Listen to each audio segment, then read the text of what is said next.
4월 16일 목요일 새벽 묵상입니다. 하나님의 말씀은 신명기 6장 1절로 9절의 말씀입니다.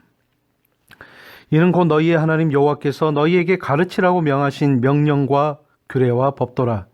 너희가 건너가서 차지할 땅에서 행할 것이니 곧 너와 내 아들과 내 손자들이 평생에 내 하나님 여호와를 경외하며 내가 너희에게 명한 그 모든 규례와 명령을 지키게 하기 위한 것이며 또 내 나를 장구하게 하기 위한 것이라. 이스라엘아, 듣고 삼가 그것을 행하라. 그리하면 내가 복을 받고 내 조상들의 하나님 여호와께서 내게 허락하심 같이 젖과 꿀이 흐르는 땅에서 내가 크게 번성하리라. 이스라엘아, 들으라. 우리 하나님 여호와는 오직 유일한 여호와이시니 너는 마음을 다하고 뜻을 다하고 힘을 다하여 내 하나님 여호와를 사랑하라. 오늘 내가 내게 명하는 이 말씀을 너는 마음에 새기고 내 자녀에게 부지런히 가르치며 집에 앉았을 때에든지 길을 갈 때에든지 누워 있을 때에든지 일어날 때에든지 이 말씀을 강론할 것이며 너는 또 그것을 내 손목에 매어 기호를 삼으며 내 미간에 붙여 표로 삼고 또 내 집 문설주와 바깥문에 기록할지니라. 아멘. 우리는 나름의 판단과 방법으로 하나님을 섬길 수도 없고 하나님을 기쁘시게 할 수도 없습니다. 타락한 인간의 마음은 이미 죄라는 것에 편향이 되어 있기 때문입니다. 그래서 하나님은 우리에게 율법을 주셨습니다. 율법이라는 이 이름의 길은 우리를 선함과 온전함으로 인도하게 되어 있습니다. 하나님이 보여주신 그 길을 걸어가는 것, 그것이 곧 하나님을 사랑하는 것입니다. 그 길에는 하나님의 뜻, 하나님의 계획이 다 있기 때문입니다. 그래서 오늘 말씀 1절에 하나님은 당신의 백성에게 명령과 규례와 법도를 지키라고 명령하셨습니다. 하나님의 율법을 주신 목적은 우리로 삶의 현장에서 그 명령을 지키게 하시려는 것입니다. 대부분의 사람은 자신의 말과 또 행동, 그리고 가지고 있는 신념 등을 기준으로 자신의 정체성을 또 자기의 자아상을 결정을 짓게 됩니다. 그러나 하나님은 사람이 율법을 얼마나 잘 행하고 있는지 여부로 그의 정체성을 판단하십니다.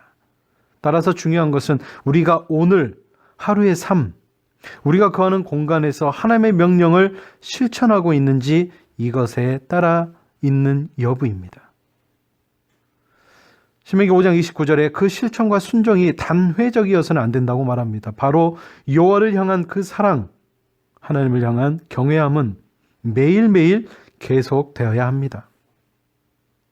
오늘 말씀 2절과 3절에 보게 되면 우리가 하나님의 명령을 행하면 하나님이 약속하신 복을 받습니다.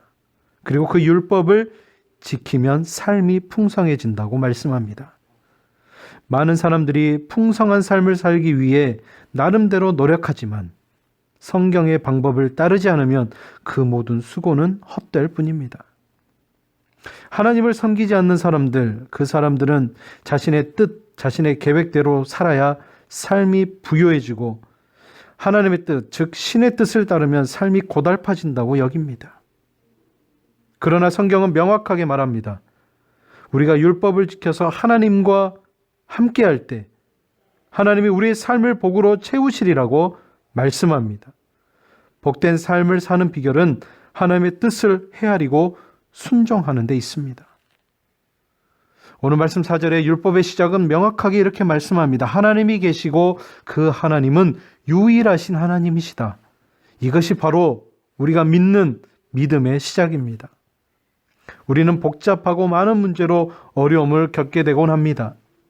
그럴 때 가장 간단하면서 좋은 방법, 가장 중요한 것이 무엇인지 우리는 구분하는 것입니다. 삶의 문제들 녹록치 않습니다. 그래서 갈피를 못 잡고 방황하는 경우가 부지기수입니다. 가장 중요한 것은 쉽고 명확합니다.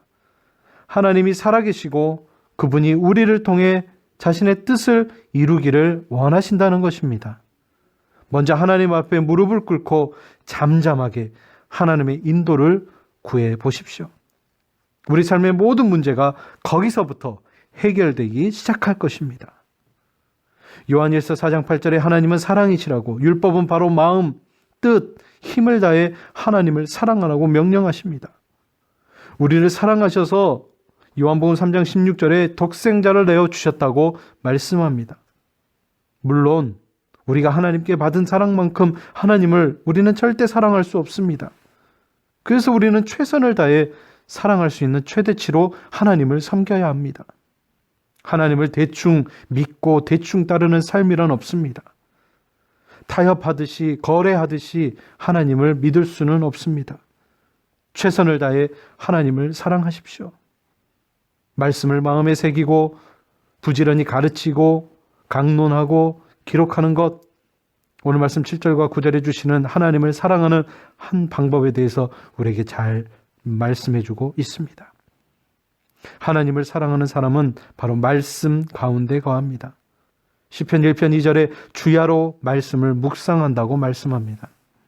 말씀에 순종할 때 여호수아 1장 8절에는 하나님이 우리를 평탄과 형통으로 인도하실 것이라고 말씀하고 있습니다.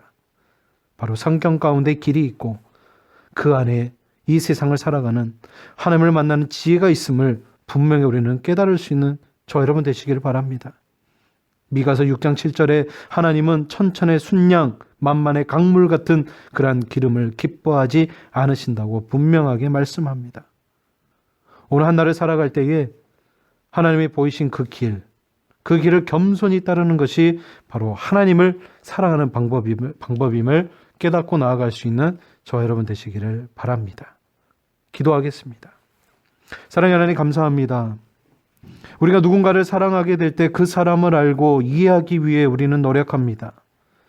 마찬가지로 하나님을 사랑하는 사람은 하나님을 잘 알기 위해 말씀을 공부하고 그 말씀대로 실천하기 위해 노력합니다.